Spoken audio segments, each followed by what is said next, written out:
श्री गणेश दत्त गुरुभ्यो नमः। स्थावरं जंगमं व्याप्तं यत्किंचित् सच्चराचरं तत्पदं दर्शितं येन तस्मै श्री गुरुवे नमः। परमपूज्य सद्गुरू श्री रामकृष्ण क्षीरसागर स्वामींना वंदन करून संघटित सत्संग मंडळांच्या या गुरुकार्यातील मोहिमेमधल्या 1584व्या भागाचं मी पठण करीत आहे। आज श्रावण कृष्ण अष्टमी, सोमवार दिनांक 26 ऑगस्ट 2024। उपदेशामृत संग्रह भाग 6 या ग्रंथातील भगवान श्री दत्तात्रेय सत्संग मंडळ मुंबई, बैठक क्रमांक 153, दिनांक 17/10/1992, दिनांक 14/1/1992 रोजी परमपूज्य सद्गुरूंनी मुंबईतील वास्तव्यात सत्संग मंडळाच्या बैठकीत प्रत्यक्ष हजर राहून दिलेला अनुग्रह आशीर्वाद, या अनुग्रह आशीर्वादाच्या पुढील भागाचं मी पठण करीत आहे। या भागात आपल्या प्रासादिक वाणीतून परमपूज्य सद्गुरू पुढे म्हणतात, हा म्हणता हे कार्य पूर्णत्वाला जाईल। तुम्हा सर्वांचा महत्वाचा जर काय भाग असेल तर तुम्ही श्रद्धावान राहावे, जास्तीत जास्त भक्ती कशी करता येईल हे पाहावे। भक्ती या शब्दाचा अर्थ एकच गोष्ट जेव्हा पुन्हा पुन्हा आपण सारखी करत राहतो तेव्हा त्याला आपण भक्ती म्हणतो।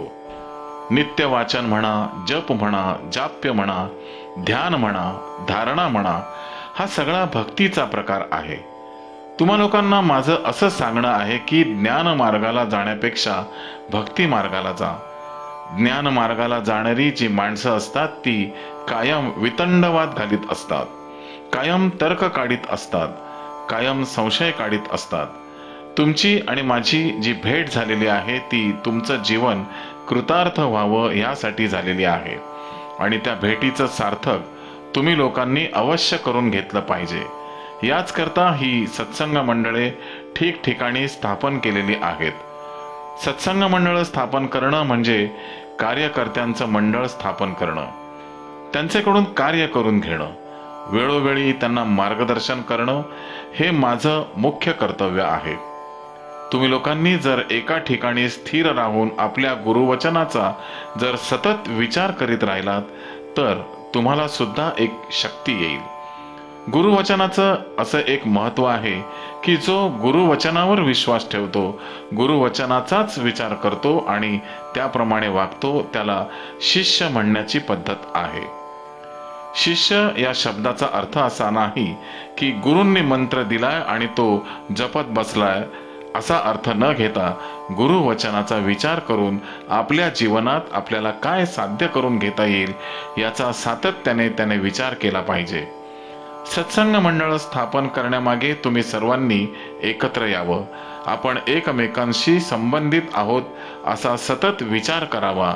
आपले हे जे नातं आहे हे अत्यंत जवळचं आहे असं समजावं।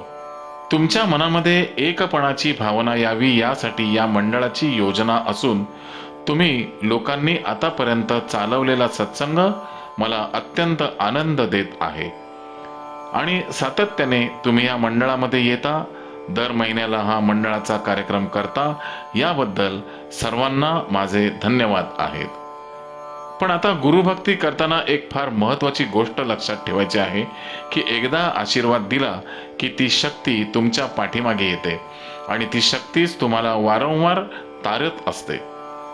माझ्या माहितीप्रमाणे तुम्हाला या बऱ्याच लोकांना अनुभव असा आहे की तुमच्या शक्तीपेक्षा जेव्हा तुम्हाला अधिक मिळायला लागते, अधिक अनुभवाला येते, तो तुमच्या शक्तीचा प्रताप नाही की तुम्हा सर्वांना कुठेतरी शक्ती प्राप्त झाली असं नसून गुरूंनी दिलेल्या आशीर्वादाची ती शक्ती असते। आपण मनुष्य जन्माला आलो आहोत तेव्हा संकटे ही वारंवार येणारच।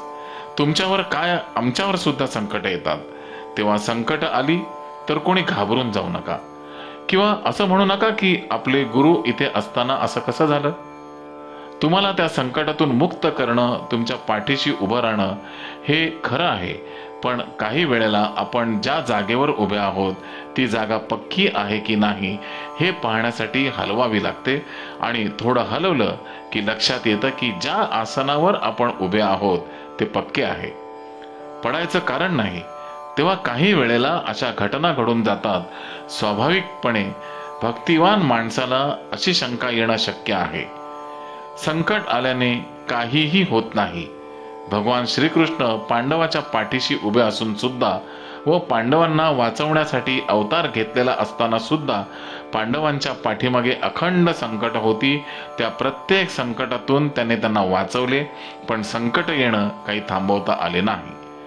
मनुष्य देह हा असा जन्माला येतो की तो विकाराने जन्माला येतो आणि विकासाने तो आनंदात राहायला लागतो। ही मनुष्य जन्माची कहाणीच आहे। तेव्हा प्रत्येकाने एक गोष्ट लक्षात ठेवली पाहिजे की आपले गुरु आपल्या पाठीमागे आहेत, ते समर्थ आहेत, त्यांची कृपा आपल्यावर आहे, त्यांचे आशीर्वादाने काहीही कमतरता आपल्याला पडण्याची शक्यता नाही। तुम्ही या चरणापाशी आल्यावर तुम्हाला खरोखर काही कमी पडलं नसेल अशी माझी कल्पना आहे। ज्यांना कमी पडले त्यांनी येथून उठून उभं राहायला हरकत नाही। तेव्हा हे कृपाशीर्वाद तुम्हाला तारून नेतील असा विश्वास देतो। या बैठकीला वारंवार तुम्ही लोक येत जा, एकत्र विचार करा की या स्थानाला आपल्याला हस्ते परहस्ते कशी मदत करता येईल। आपल्या ज्या योजना आहेत त्या मोठ्या प्रमाणात आहेत। अगदी तुम्हाला खरं सांगू का, आम्ही कोणाच्या स्वप्नात जाऊन सांगू शकतो की उद्या मला एवढा एक मोठा चेक आणून दे, पण आपल्याला त्या मार्गाने जायचं नाही। तुमच्या स्वप्नात सुद्धा आम्ही येतो, पण काही न मागता पुन्हा जातो। तुम्हाला हे अनुभवायला आलं असेल। ज्यांना हे अनुभवायला आलं नसेल त्यांनी थोडं थांबा। या गोष्टी करायच्या असतील त्या चमत्काराने करायच्या नाहीत। जी व्यक्ती चमत्कार करून या गोष्टी करते त्या व्यक्तीला लोक सामान्य म्हणतात किंवा आमच्याही मताप्रमाणे ती व्यक्ती सामान्य आहे। तर तुमच्या त्या प्रयत्नांनी, त्या सेवेने ते साध्य झाले पाहिजे। तुमच्या पाठीशी आम्ही उभे आहोत। कुणीही अशी चिंता करायची गरज नाही की आपल्याला हे आता कसं जमेल। जमलं पाहिजेच आणि एवढे कष्ट प्रत्येकाने घेतले पाहिजेतच, तेव्हाच हे आपलं उद्दिष्ट पूर्ण होईल आणि गौरव होईल।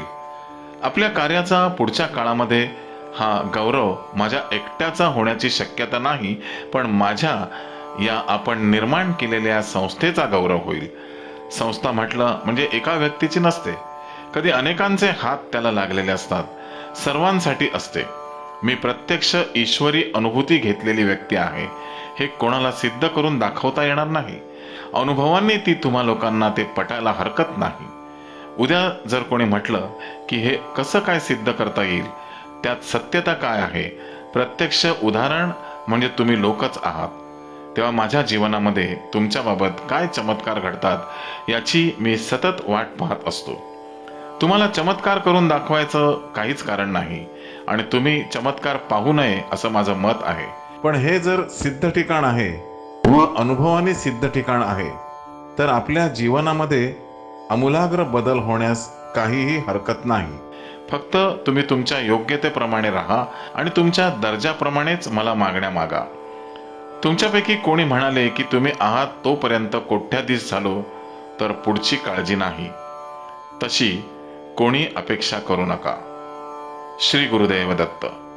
गुरुबंधू आणि भगिनींनो, आजचे हे पठण परमपूज्य सद्गुरूंच्या चरणी सादर अर्पण। या आशीर्वादाच्या पुढील भागासाठी पुन्हा भेटूया उद्या सकाळी 6 वाजता। श्री गुरुदेव दत्त।